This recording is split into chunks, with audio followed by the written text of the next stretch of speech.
लोगों की बातें कभी दिल से नहीं लगानी चाहिए। देखिए बहुत सारे लोग हैं, कुछ अनाप-शनाप बातें करते रहते हैं आपके बारे में, जैसे कि आपकी बुराई करेंगे और कहेंगे यार ये किसी काम का नहीं है। देखिए आपने देखा होगा कुछ लोग जाते हैं, जैसे कि मान लीजिए एक एग्ज़ाम्पल है, अमरूद खाने कुछ लोग गए और पूछते हैं, भैया अमरूद मीठे हैं कि नहीं? और बाद में क्या करते हैं, घर पे जाते हैं उसको काटते हैं, उसमें नमक लगा-लगा के खाते हैं। तो ऐसे बहुत सारे लोग हैं जिनकी बातें निरर्थक होती हैं। नमस्कार दोस्तों, आज के वीडियो में डिस्कस करेंगे हम 17 जनवरी के करंट अफेयर पे, और आज के वीडियो में टोटल हम 10 मोस्ट इंपॉर्टेंट करंट अफेयर चर्चा करेंगे और साथ में इनसे जुड़े जितने भी स्पेशल फैक्ट हैं उन पर पूरे डिटेल में चर्चा करेंगे। और देखिए इस वीडियो के लास्ट में आपसे 5 क्वेश्चन अपडेट पूछाएंगे और कल के जो 5 क्वेश्चन अपडेट हैं उनके आंसर भी बताए जाएंगे, तो शुरू से लास्ट तक वीडियो बने रहिएगा। और इस वीडियो को पूरा देखने के बाद आप इसकी पीडीएफ फाइल भी डाउनलोड कर सकते हैं नीचे डिस्क्रिप्शन बॉक्स में, और हमारे टेलीग्राम चैनल पे, दोनों जगह पे आपको इस वीडियो के पीडीएफ के लिए मिल जाएगी। और अगर आप इस चैनल पर नए हैं तो चैनल को भी सब्सक्राइब करके बेल आइकन प्रेस कर दीजिएगा और वीडियो को लाइक और शेयर भी कर दीजिएगा। तो चलिए शुरू करते हैं।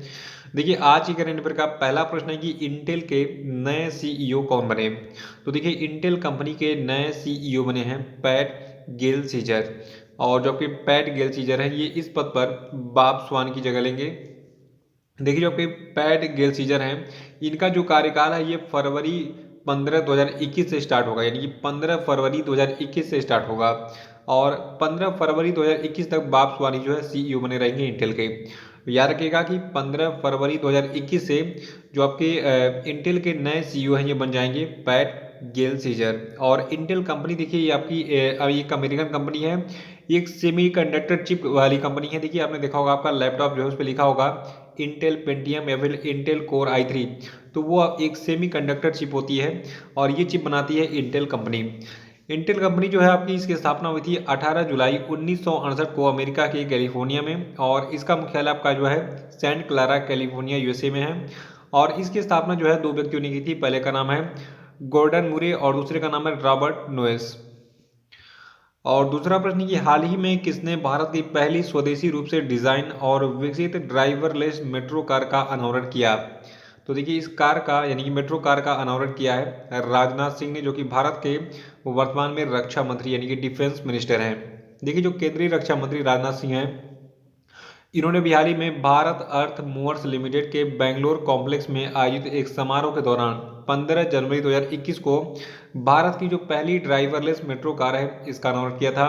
और देखिए आपको बता दूं जो आपका ये मेट्रो कार है इसका निर्माण किया गया है भारत अर्थ मूवर्स लिमिटेड के द्वारा। किसके लिए? Mumbai metropolitan region development authority के लिए। देखिए इससे पहले एक और घटना मैंने बताई थी दिसंबर 2020 में, उस समय प्रधानमंत्री मोदी ने क्या किया था, दिसंबर 2020 में दिल्ली मेट्रो की मेजेंटा लाइन पर भारत की पहली चालक रहित मेट्रो ट्रेन का उद्घाटन किया था। ठीक है, तो ये दोनों न्यूज़ में अंतर याद रखिएगा। देखिए अभी हम बात कर रहे हैं जो आपका भारत अर्थ मोर्स लिमिटेड है, इसके द्वारा बनाए गए भारत के पहले स्वदेश निर्मित और भारतीय टेक्नोलॉजी पर आधारित जो है ड्राइवरलेस मेट्रो कार पे। और देखिए भारत की इस पहली अत्याधुनिक ड्राइवरलेस मेट्रो कार की खास बात है कि इसको स्टेनलेस स्टील से बनाया गया है। ये 6 कारों वाली यानी कि 6 बोगियों वाली एक मेट्रो ट्रेन है और इसमें कुल 2280 यात्री जो है ढोने की क्षमता है। तो ये इसकी कैपेसिटी है, इसको याद रखिएगा। और ये बनाया किससे गया है? स्टेनलेस स्टील से।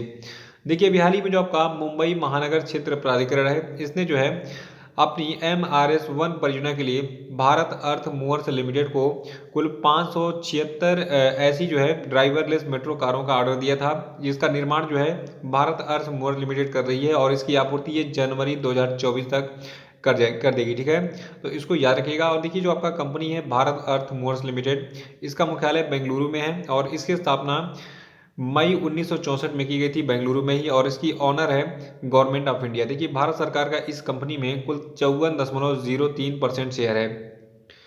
और जो आपका वार्षिकांक 2020-21 है, देखिए इस पीडीएफ को डाउनलोड करना मत भूलिए, क्योंकि आजकल जितने भी एग्जाम और हैं सारे प्रश्न आपको यहीं से मिल रहे हैं। तो इसके लिंक डिस्क्रिप्शन बॉक्स में मिलेगी, तुरंत डाउनलोड कीजिए और पूरा पढ़ के एग्जाम में जाइएगा। तीसरा प्रश्न है कि गणतंत्र दिवस 2021 में चीफ गेस्ट यानी कि मुख्य अतिथि कौन होंगे? तो देखिए जब गणतंत्र दिवस 2021 परेड होगा, इसमें कोई भी विदेशी नेता जो है ये मुख्य अतिथि नहीं होगा। पिछले दिनों मैंने जितने लोगों के नाम बताए हैं उनके नाम जो है दिमाग से डिलीट कर दिए। आप कोई भी भारत में मुख्य अतिथि बनकर नहीं है, क्योंकि कोरोना का प्रकोप चल रहा है और सबको अपनी जान प्यारी है। देखिए आपको एक डाटा मैं दे रहा हूँ, इस डाटा को नोट कर लीजिएगा, पूरे डिटेल में है। देखिए यहाँ पे पूरा बताने जा रहा हूँ मैं आपको, ध्यान सुनिएगा। देखिए जो आपके विदेशी नेता हैं, ठीक है, तो विदेशी नेताओं ने 1952, 1953 और 1966 को छोड़कर प्रतिवर्ष गणतंत्र दिवस की परेड की शोभा बढ़ाई है। देखिए इंडोनेशिया के जो राष्ट्रपति हैं सुकर्नो, ये 1950 में जो है गणतंत्र दिवस की शोभा बढ़ाने वाले पहले मुख्य अतिथि थे। और देखिए पिछले 55 सालों के इतिहास में ये पहला ऐसा मौका होगा जब भारत के गणतंत्र दिवस परेड में कोई भी विदेशी नेता जो है ये मुख्य अतिथि बनकर नहीं आएगा। देखिए अब क्या होगा, इस साल तो कोई नेता नहीं आ रहा है। अब उठा के एग्जाम क्या करेगा, पिछले साल वाला पूछ लेगा कि भैया 2020 में गणतंत्र दिवस परेड में किस देश के नेता जो है इंडिया आए थे चीफ गेस्ट बनकर। तो देखिए 2020 का जो गणतंत्र दिवस समारोह था इसमें ब्राजील के राष्ट्रपति जेयर बोल्सोनारो जो है ये चीफ गेस्ट थे। इसको हर हालत में याद रखिएगा अगर आपको एक नंबर चाहिए, सरकारी नौकरी चाहिए तो। देखिए थोड़ा सा हम इतिहास जान लेते हैं चीफ गेस्टों की। देखिए हम बात कर रहे हैं 1966 के गणतंत्र दिवस समारोह की। हुआ क्या था उस समय, देखिए 1966 में ही भारत के उस समय के तत्कालीन प्रधानमंत्री लाल बहादुर शास्त्री का जो है ताशकंद में निधन हो गया था। और उसके बाद क्या हुआ कि इनके निधन के बाद शोक के कारण किसी भी विदेशी नेता को आमंत्रित नहीं किया गया कि भैया आप आइए इंडिया में चीफ गेस्ट बनकर। और देखिए उस समय थोड़ा सा एक संवैधानिक हमारा प्रावधान भी है, और उस संवैधानिक जरूरतों के हिसाब से इंदिरा गांधी ने जो है तुरंत गणतंत्र दिवस से 2 दिन पहले जो है प्रधानमंत्री पद की शपथ ली थी। यानी कि 24 जनवरी 1966 को जो है इंदिरा गांधी ने शपथ ली थी, क्योंकि 26 जनवरी को उनको ध्वज फहराना था। देखिए हर साल क्या होता है, गणतंत्र दिवस पर किसी न किसी राष्ट्राध्यक्ष या फिर राष्ट्र के प्रमुख को मुख्य अतिथि के रूप में आमंत्रित किया जाता है। और ये परंपरा जो है ये संविधान के लागू होने के साथ ही शुरू हो गई थी। हालांकि बाद में कई साल किसी भी मुख्य अतिथि को आमंत्रित नहीं किया गया किसी विशेष कारण से। देखिए विशेष रणनीति के तहत राजनीतिक, राजनयिक और आपसी संबंधों के आधार पर ही गणतंत्र दिवस पर मुख्य अतिथि का चुनाव होता है। देखिए पहली बार 1950 की बात है। 1950 में इंडोनेशिया के राष्ट्रपति सुकर्नो जो है ये 26 जनवरी पर मुख्य अतिथि के रूप में पधारे थे। और देखिए उसके बाद हमारा पड़ोसी देश जो भूटान है, 1954 में भूटान के राजा जिग्मे डोरजी मुख्य अतिथि बने थे। और 1955 में पाकिस्तान के गवर्नर जनरल गुलाम मोहम्मद मुख्य अतिथि के रूप में भारत आए थे। और चौथा प्रश्न है कि हाल ही में कोरोना वायरस के स्रोत की जांच करने के लिए किस संगठन ने वैज्ञानिकों का एक दल चीन भेजा है। तो देखिए अभी हाल ही में जो आपका WHO है इसका एक दल जो है ये चीन पहुंच चुका है, चीन के वुहान शहर में जहां पर कोरोना की उत्पत्ति हुई है। और ये जो आपका विश्व स्वास्थ्य संगठन का टीम है ये जांच करेगा कि कोरोना जो है इसका निर्माण किया गया है, यानी कि इसको बनाया गया लैब में, या फिर एक स्वनिर्मित वायरस है।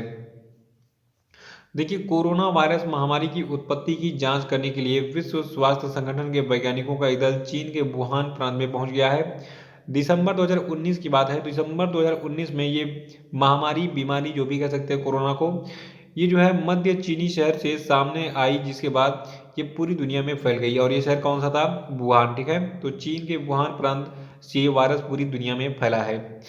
और विश्व स्वास्थ्य संगठन की बात करें तो देखिए इसका मुख्यालय है जेनेवा के स्विट्जरलैंड में, और इसकी स्थापना 7 अप्रैल 1948 को की गई थी। पांचवा प्रश्न है कि हाल ही में गूगल ने सुरक्षा चिंताओं के बीच में किस देश में पर्सनल लोन एप्लीकेशन को हटा दिया है। देखिए आपने देखा होगा, आप जब फेसबुक वगैरह चलाते होंगे या फिर गूगल पे मतलब कोई भी चीज़ सर्च करते होंगे तो वहाँ पे बहुत सारे एप्लीकेशन कहते होंगे कि भैया आओ हमारा एप्लीकेशन इंस्टॉल करो और 2 मिनट में पर्सनल लोन प्राप्त करो। महेंद्र सिंह धोनी भी प्रचार करते थे किसी पर्सनल लोन वाले ऐप की, कहते थे भैया आओ हम जो है इंस्टेंट लोन प्रोवाइड करते हैं अपने ऐप के माध्यम से। तो ऐसे जितने भी एप्लीकेशन फालतू वालतू थे सबको गूगल प्ले से हटा दिया है गूगल कंपनी ने भारत में, ठीक है। तो गूगल ने भारत में सैकड़ों पर्सनल लोन एप्लीकेशन की समीक्षा की जिनकी शिकायत यूजर्स और सरकारी एजेंसियों के द्वारा की गई थी, जो कि उपयोगकर्ता सुरक्षा नीतियों का उल्लंघन कर रहे थे। देखिए इससे पहले रिजर्व बैंक ऑफ इंडिया ने भी लोगों को कहा था कि भैया देखो कोई भी ऐसा बेवकूफ़ इंसान नहीं होगा जो आपको बिना गारंटी के तुरंत लोन दे दे, ठीक है। तो लोगों को अनधिकृत डिजिटल ऋण देने वाले प्लेटफॉर्म और मोबाइल ऐप्स के बहकावे में नहीं आने की चेतावनी दी थी। और इसको गूगल ने अप्लाई भी कर दिया है भारत में। जितने भी फालतू एप्लीकेशन थे जो कहते थे कि भैया आओ हम तुमको पर्सनल लोन देते हैं, वो आपके डाटा को फिल कराते थे, आपका नाम क्या है, आपका मोबाइल नंबर क्या है, आपका एड्रेस क्या है, और ऐसे क्या करते थे आपका ये डाटा चुरा लेते थे और विभिन्न कंपनियों को बेच देते थे ताकि आपके मोबाइल पे वो फालतू मैसेज कर सकें हमारे प्रोडक्ट ये हैं, आइए इसको खरीदिए। छठा प्रश्न है कि भारत ने हाल ही में किस देश के साथ में star streak air defence system के संदर्भ में साझेदारी की है। तो देखिए अभी हाल ही में जो है भारत ने यूनाइटेड किंगडम के साथ एक star streak air defence system है इसके लिए जो है साझेदारी की है, जो कि कुछ इस प्रकार से दिखता है। आपको इसके बारे में थोड़ा सा मैं बता देता हूँ। देखिए जो आपका ये स्टार स्ट्रिंग मिसाइल प्रणाली है, ठीक है, यहाँ पे देखिए मिसाइल लगे हुए हैं। तो ये जो है ब्रिटिश सेना में अपनी श्रेणी का सबसे तेज और लेजर निर्देशित डॉट्स के आधार पर अद्वितीय सिस्टम है, जिसे किसी भी ज्ञात प्रतिवाद द्वारा जाम यानी किसी भी जैमर के द्वारा जाम नहीं किया सकता है। और ये किसी भी हवाई लक्ष्य यहाँ तक कि बख्तरबंद हेलीकॉप्टरों को रक्षा की अंतिम पंक्ति के रूप में पराजित करने में क्षमता रखता है। यानी कि कोई भी लक्ष्य हो इसको तुरंत ये भेज देगा, चाहे कितनी भी बाधाएं आए, ठीक है। तो भारत ने अभी हाल ही में इसी Starstreak air defence system के लिए जो है यूनाइटेड किंगडम के साथ में साझेदारी की है, यह रखेगा। सातवां प्रश्न की हाल ही में भारतीय सेना ने स्विच ड्रोन की खरीद के लिए किस निजी कंपनी यानी कि प्राइवेट कंपनी के साथ $20 मिलियन में अनुबंध किया है? तो देखिए अभी हाल ही में भारतीय सेना ने जो है आइडिया फोर्ज नाम की एक कंपनी है, इसके साथ में स्विच ड्रोन, यहाँ पे कुछ आपको एक ड्रोन दिख रहा है, तो इसी स्विच ड्रोन की खरीद के लिए जो है कुल $20 मिलियन में एक अनुबंध किया है। और सवाल ये उठता है कि आइडिया फोर्स जो है ये कहाँ की कंपनी है? तो देखिए ये एक भारतीय कंपनी है और इसका मुख्यालय कहाँ पर स्थित है? महाराष्ट्र के मुंबई में। और इंडियन आर्मी ने बिहार में क्या खरीदा इससे? इससे खरीदा है कुल $20 मिलियन में क्या? स्विच ड्रोन, जो कि कुछ उच्च ऊंचाई वाले वेरिएंट हैं, ठीक है, यानी कि ऊंचाई तक इनको उड़ाया सकता है। देखिए ड्रोन के काफ़ी यूजेस हैं, जैसे कि आजकल जो है कई सारे सर्वे में या फिर डिफेंस सिस्टम में ड्रोन का यूज किया जा रहा है। ड्रोन के कैमरे काफ़ी तगड़े होते हैं, यहाँ पे कहीं भी मतलब आसपास को उड़ा के अगल बगल की इमेजेस वगैरह आप देख सकते हैं, वीडियो क्लिप बना सकते हैं, इससे बहुत सारी चीज़ें कर सकते हैं। देखिए इस सौदे की कुल लागत कितनी है? $20 मिलियन। और जो आपकी आइडिया फोर्स कंपनी है इसके सीईओ हैं अंकित मेहता। मुख्यालय कहाँ पे है इसका? इसका मुख्यालय है महाराष्ट्र के मुंबई में। आठवां प्रश्न है कि हाल ही में वीडियो कॉन्फ्रेंसिंग के माध्यम से भारत वियतनाम रक्षा सुरक्षा संवाद का 13वां संस्करण आयोजित किया गया। इस कार्यक्रम की अध्यक्षता भारत की तरफ से किसने की? तो देखिए इसकी अध्यक्षता भारत की तरफ से जो है अजय कुमार ने की, और अजय कुमार भारत के रक्षा सचिव हैं। देखिए जो आपका ये भारत वियतनाम रक्षा सुरक्षा संवाद का जो 13वां संस्करण आयोजित किया गया था, तो इसमें भारत की तरफ से भारत के जो रक्षा सचिव हैं अजय कुमार, इन्होंने इसका लीडरशिप किया। लेकिन इसमें इस कार्यक्रम में जो है वियतनाम की ओर से इसकी अध्यक्षता की वहाँ के उप रक्षा मंत्री, जिनका नाम है लेफ्टिनेंट जनरल गुएन चिन विन। और इस बैठक में भारत और वियतनाम दोनों देश जो है इन्होंने रक्षा उद्योग और प्रौद्योगिकी सहयोग में अधिक सहयोग के लिए सहमति भी जताई। और वियतनाम की बात करें तो देखिए इसकी राजधानी हनोई है, मुद्रा है यहाँ की वियतनामी डोंग, और प्रधानमंत्री हैं गुएन जुआन फुक। नवा प्रश्न है कि हाल ही में किस राज्य की नुब्रा वैली में पहली बार आइस क्लाइंबिंग फेस्टिवल का आयोजन किया गया था? तो देखिए अभी हाल ही में जो आपका लद्दाख राज्य है वहाँ की नुब्रा वैली में पहली बार आइस क्लाइंबिंग फेस्टिवल का आयोजन किया गया था। और आपको बता दूं जो आपका लद्दाख का लेह प्लेस है, ठीक है, तो लेह में नुब्रा घाटी स्थित है। लद्दाख के लेह जिले में जो आपकी नुब्रा घाटी है, यहाँ पर पहली बार बर्फ पर चढ़ने यानी कि आइस क्लाइंबिंग फेस्टिवल का उत्सव मनाया गया। ये 7 दिनों तक चला था, और इसमें इस कार्यक्रम को जो है नुब्रा एडवेंचर क्लब के द्वारा जो है आयोजित किया गया था। और नुब्रा घाटी जो है देखिए यहाँ पे आयोजित जो आपका ये आइस क्लाइंबिंग फेस्टिवल था, इसमें कुल 18 लोगों ने भाग लिया था, ठीक है, और जिसमें 4 महिलाएं भी शामिल थी 18 में, यानी कि इसमें जो है टोटल हम कह सकते हैं कि 14 पुरुष थे और 4 महिलाएं थी, यानी कि टोटल 18 लोग शामिल थे इस आइस क्लाइंबिंग फेस्टिवल में।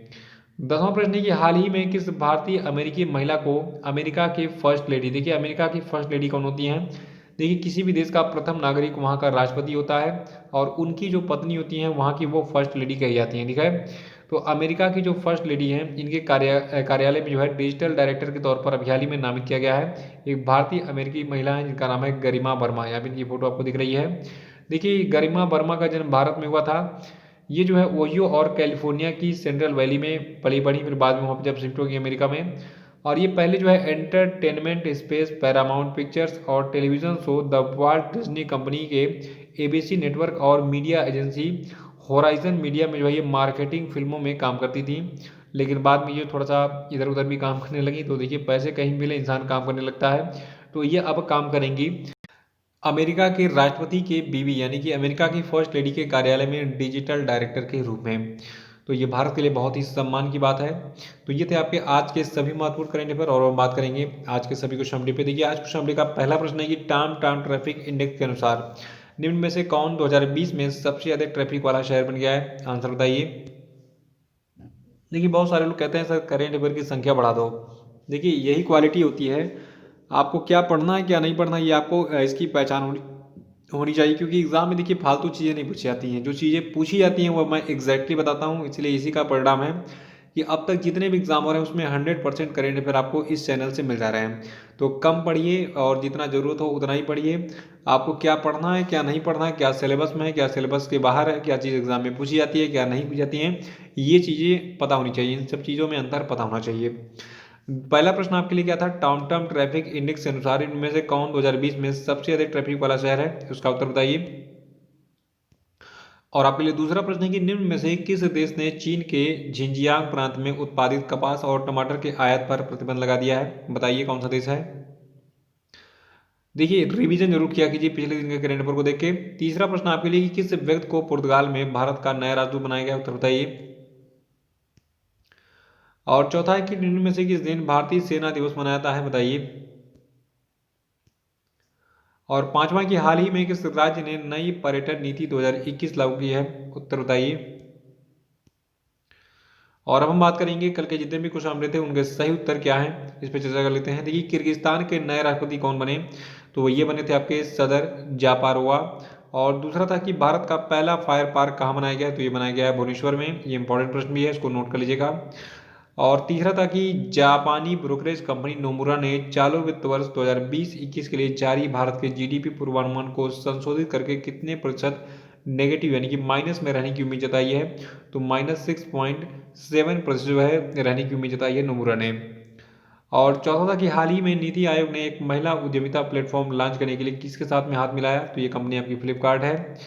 और पांचवा था कि हाल ही में किस अखिल भारतीय आयुर्विज्ञान संस्थान यानी कि एम्स ने तीसरी बार कायाकल्प पुरस्कार जीता है, तो कायाकल्प पुरस्कार को जीता है अखिल भारतीय आयुर्विज्ञान संस्थान भुवनेश्वर ने, ठीक है। तो इसी के साथ आज का ये वीडियो से समाप्त होता है। वीडियो को लाइक और शेयर कर दीजिएगा, जो लोग नए वो चैनल को सब्सक्राइब कर लेंगे और हमारा फेसबुक पेज जरूर लाइक कर लीजिए और इसको शेयर भी कर दिया कीजिए, ठीक है। तो वीडियो के लिंक को तुरंत कॉपी करिए, अपने फेसबुक पेज पे जरूर इसको शेयर किया कीजिए। तो इसी के साथ बहुत बहुत धन्यवाद, thank you and have a nice day.